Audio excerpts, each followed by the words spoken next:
है। इसमें हमारे शेख अब्दुल रहमान साहब चीफ पैटर्न हैं, हमारे सलीम मीर साहब एग्जेक्टिव मेंबर हैं, बिलाल खान जी हैं, या हाकिम साहब पार्टी के प्रेसिडेंट भी हैं और जो मेंबर हैं। हम 3 बातें जो है इस आज शॉर्टली कहेंगे कि जो रियासत जम्मू कश्मीर ए क्लास रियासत थी, जिसका स्टेट सब्जेक्टिव जो जहाँ के लोग थे वो मालिक थे कि कैसे इसे चलाया जाए और कैसे इसे रखा जाए। इसने कॉन्स्टिट्यूएंट असेंबली बनाकर जम्मू कश्मीर का आइन बनाकर एक बहुत अच्छा निज़ाम बनाया हुआ था, जिसमें फ्री एजुकेशन थी, जिसमें लैंड टू टिलर था। लेकिन 5 अगस्त 2019 के बाद हम पर ऐसा दौर गिरा है, 35 से उड़ाया गया, चाहे वो 370 को खत्म किया गया, चाहे वो लैंड रिफॉर्म का अब भेजा गया, चाहे वो नौकरियों का है, चाहे वो हमारा स्टेट सेक्टर डोमिसाइल कर दिया, फिर वो अब डोमिसाइल भी नहीं है। इसलिए ऐसा एक गैर यकीनीपन पैदा और एक डर जैसा डाल दिया गया कि आप तो जहाँ के है ही नहीं, आप अगर रहेंगे भी नहीं।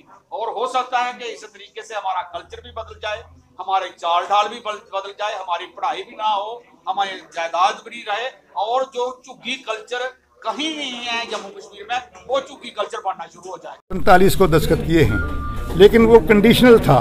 उसमें उन्होंने कहा था कि सिर्फ डिफेंस, फॉरेन अफेयर और कम्युनिकेशन के सिवा बाकी मामलों में स्टेट ऑटोनमस रहेगी।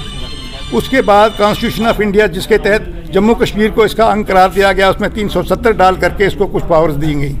उसके बाद 35A अगर आ गया जो 54 में, उसके बाद जम्मू कश्मीर का कॉन्स्टिट्यूशन बना 56 में, और 57 की 26 जनवरी को लागू हो गया। उनमें जम्मू कश्मीर को हिंदुस्तान का अंग, यानी कॉन्स्टिट्यूएंट असेंबली जो है वो लोगों की नुमाइंदगी करती है, और महाराजा ने भी इलाहा किया है। और इसी के साथ बाकी चीज़ें जितनी हुई थी, इन्होंने 5 अगस्त 2019 को जो फैसला किया है उससे इलाहा कमज़ोर हुआ है, और 2 डॉक्यूमेंट्स जो 370 और 35A को रिजेक्ट करने के साथ ही जम्मू कश्मीर का कॉन्स्टिट्यूशन भी रिडेंडेंट हो गया है। ऐसी हालत में अब सिर्फ महाराजा हरी सिंह का एक्सेशन है, और वो तो 3 डिपार्टमेंट्स का है। इससे जो हिंदुस्तान के साथ रियासत के रिश्ते कमज़ोर हुए हैं, उसके लिए मोदी साहब को और अमित शाह साहब, होम मिनिस्टर साहब को सारी कौम से माफ़ी मांगनी चाहिए। जम्मू कश्मीर से माफ़ी मांगकर उस आर्डर को वापस लिया जाना चाहिए, और यहाँ दोबारा इसको स्टेट का दर्जा बहाल करके और इसको पुराने तमाम जितनी प्रिविलेजेस हैं वो देने के बाद, फेडरल सिस्टम के अंदर जो हकूक़ मिले थे जम्मू कश्मीर को, वो देने के बाद यहाँ असम्बली के चुनाव करवा कर यहाँ नुमाइंदा गवर्नमेंट बनाई जाए। और ये स्टेट की यूनियन टेरिटरी कभी नहीं बनी है। यूनियन टेरिटरी की स्टेट्स बनती हैं, लेकिन यहाँ पर एक बड़ी स्टेट जो एक क्लास स्टेट थी महाराजा के वक्त में, अंग्रेज़ों ने इसको एक क्लास स्टेट के कैटेगरी में रखा था।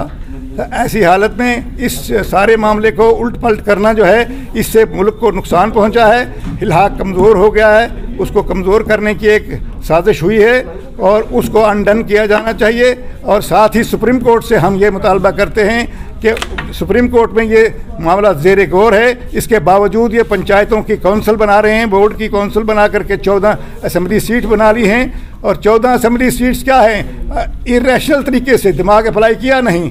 सांबा डिस्ट्रिक्ट की 99 पंचायत हैं, और जम्मू डिस्ट्रिक्ट की 292 पंचायत हैं, और उसकी भी 14 कौंसिल की सीटें होंगी, इसकी भी 14 होंगी, और डोडा की 12 हैं, उसकी या 17 हैं, उसकी भी 14 सीटें होंगी। ऐसी हालत में जो ज़मीनों का कानून बना है, जो नौकरियों के बारे में बन रहा है, ऐसी हालत में इन सबको विड्रा किया जाना चाहिए और पुरानी सिचुएशन बहाल की जानी चाहिए, और यहाँ पर जमहूरियत की बहाली के लिए कदम उठाए जाने चाहिए।